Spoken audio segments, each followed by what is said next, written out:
कपड़े सफाई व चमक का डबल धमाका। गोगा लाए है डबल एक्सल। वॉशिंग मशीन एवं कपड़े दोनों को रखे सुरक्षित। Goga double axle. गोगा देता है महंगे कपड़ों को सुरक्षा और आपके हाथों को भी बनाता है कोमल। कपड़ों में लाए चमक। Goga washing powder. बागेश्वर धाम पीठाधीश्वर धीरेन्द्र शास्त्री 3 वादों को खत्म करने के लिए दिल्ली से लेकर बांके बिहारी की नगरी वृंदावन तक पदयात्रा की शुरुआत करने जा रहे हैं। इस यात्रा की शुरुआत 7 नवंबर को दिल्ली से होगी और यात्रा 16 नवंबर को मथुरा पहुंचेगी। सनातन को एकजुट और हिंदू राष्ट्र घोषित किए जाने की मांग के साथ शुरू होने वाली यात्रा को सफल बनाने के लिए धीरेन्द्र शास्त्री आज वृंदावन पहुंचे और गुरु कृपा धाम में ब्रज के साधु संत महात्मा कथाकारों की मौजूदगी में एक बैठक आहूत की गई। बैठक के बाद मीडिया से बातचीत में धीरेन्द्र शास्त्री ने कहा कि भाषावाद, क्षेत्रवाद और भाषावाद को शून्य करने के लिए इस यात्रा की शुरुआत होगी। उन्होंने कहा कि भारत को कुछ ताकतों द्वारा खंड खंड करने की तैयारी है। भारत में लगातार सनातनी परंपरा पर उंगली उठाई जा रही है। यमुना जी की स्थिति देखकर, गाय माता की स्थिति देखकर, ब्रज की स्थिति देखकर इस यात्रा को शुरू किया जा रहा है। उन्होंने कहा कि लव जिहाद, लैंड जिहाद, थूक जिहाद और मूत्र जिहाद के द्वारा लगातार हिंदुओं पर कुठाराघात हो रहा है। इस सब के लिए सनातनियों को जागृत किया जाएगा। धीरेन्द्र शास्त्री ने कहा कि हिंदू राष्ट्र की बात हमें कागजों पर नहीं करनी चाहिए, लोगों के दिलों में चाहिए। उन्होंने साफ किया कि हम तलवारों से युद्ध नहीं करना चाहते, हम विचारों का युद्ध करना चाहते हैं। हम विचारों से परिवर्तन लाना चाहते हैं। उन्होंने कहा कि परिवर्तन का मतलब है कि प्रत्येक हिंदू के मन में सनातन हिंदुत्व के प्रति कट्टरता हो और अपनी संस्कृति की रक्षा के लिए आगे आए। कार्यक्रम में शामिल होने आए दिल्ली से भाजपा सांसद मनोज तिवारी ने पत्रकारों से रूबरू होते हुए बताया कि 7 नवंबर से बागेश्वर धाम पीठाधीश्वर पंडित धीरेन्द्र कृष्ण शास्त्री के नेतृत्व में दिल्ली से वृंदावन तक की पदयात्रा शुरू हो रही है। वहीं सांसद ने राहुल गांधी की वोट चोरी यात्रा पर कहा कि राहुल गांधी से बड़ा वोट चोर,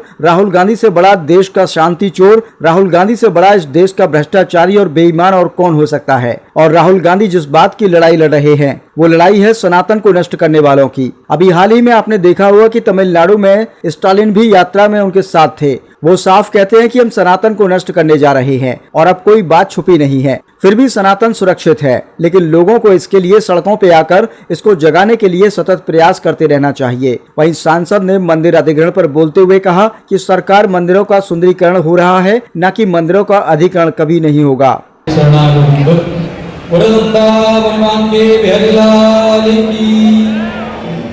मंच पर विराजमान समस्त महापुरुषों के पदों में प्रणत निवेदन, समस्त भक्त वृंदों को जय श्री कृष्ण।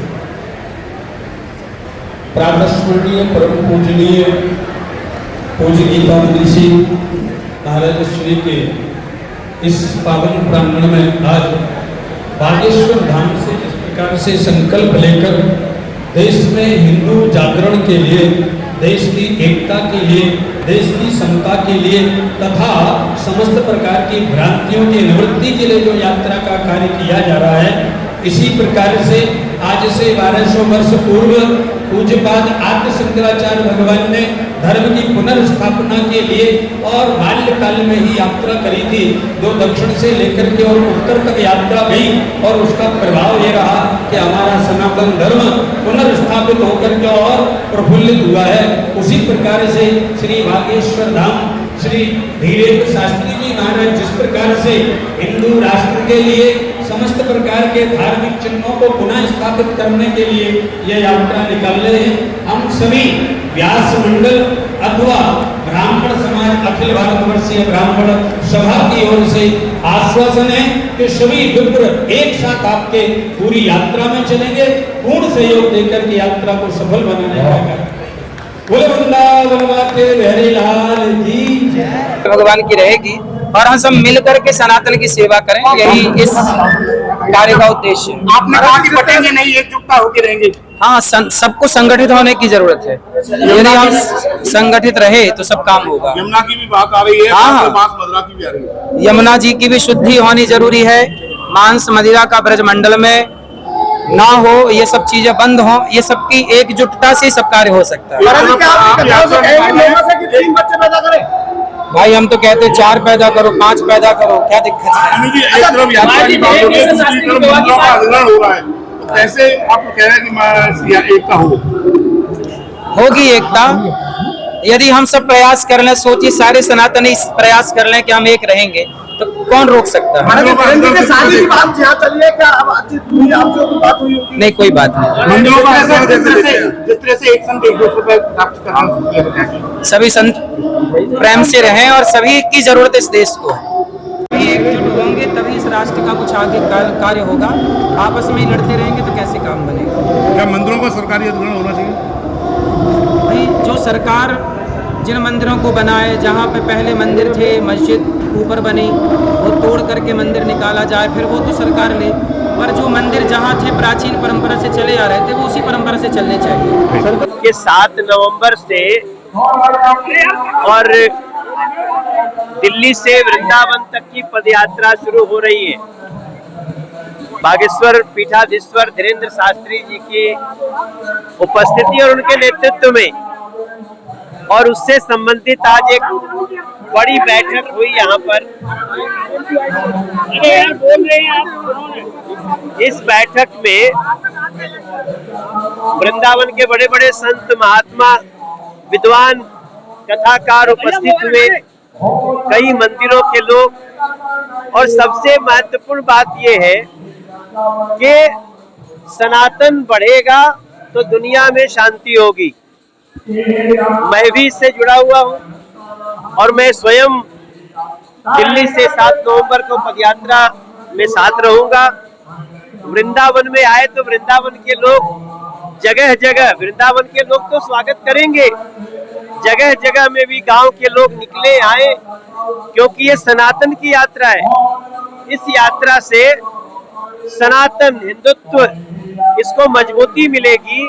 और कई ऐसी बातें हैं, यमुना जी की स्वच्छता, इस देश में सनातन की मजबूती, ये सारे विषय इसको आज लिया गया बैठक में। मैं इस बैठक में भाग लेकर के अपने को बहुत भाग्यशाली समझ रहा हूँ और मैं इस पद यात्रा में चलूंगा। राहुल गांधी की आज यात्रा का समापन है, किस तरह का लगता है आपको, क्या असर कर पाएगी? लड़ाई तो इसी बात की है कि एक लोग सनातन को मिटाने चले हैं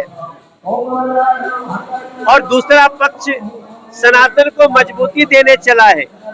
राहुल गांधी जैसे सनातन विरोधियों को देश के सनातन प्रेमी जवाब दे रहे हैं और मेरा विश्वास है कि ये जो पदयात्रा होगी, दिल्ली चली वृंदावन की ओर, दिल्ली चली वृंदावन की ओर, और दिल्ली देश की राजधानी है।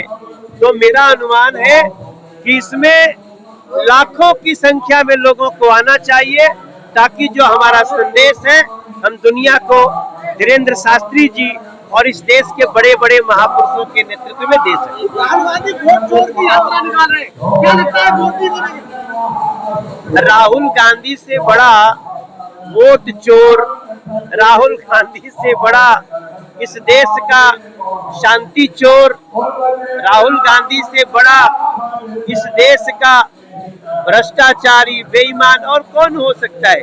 तो राहुल गांधी जिस बात की लड़ाई लड़ रहे हैं, वो लड़ाई है सनातन को नष्ट करने वालों की। आपने देखा ना, अभी अभी तमिलनाडु के स्टालिन भी उनकी यात्रा में थे। वो सब तो खुलेआम ही कहते हैं कि हम सनातन को नष्ट करने जा रहे हैं। तो अब तो कोई बात छुपी नहीं है, मगर सनातन सुरक्षित है, लेकिन लोगों को सड़कों पे आकर के इसको जगाने के लिए सतत प्रयास करता रहना चाहिए। मंदिरों का अधिग्रहण किया जा रहा है, एक तरफ सनातन सुरक्षित, एक तरफ मंदिरों का अधिग्रहण।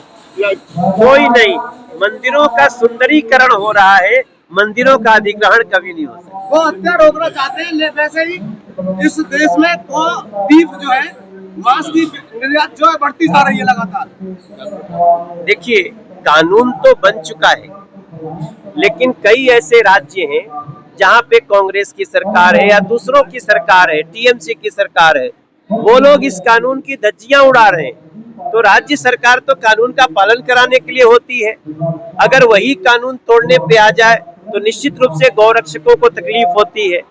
हम ये आवाज जो उठ रही है, हम एक सांसद के नाते नहीं, हम एक सनातनी के नाते इसमें शामिल है और हम आह्वान करते हैं, हे मेरे वृंदावन के वासियों, आइए दिल्ली से वृंदावन की यात्रा में शामिल होकर के अपनी बात को मजबूती दी। क्या लगता है कि यात्रा की जरूरत इसलिए पड़ रही है, भारत को पुनः खंड खंड करने की तैयारी है।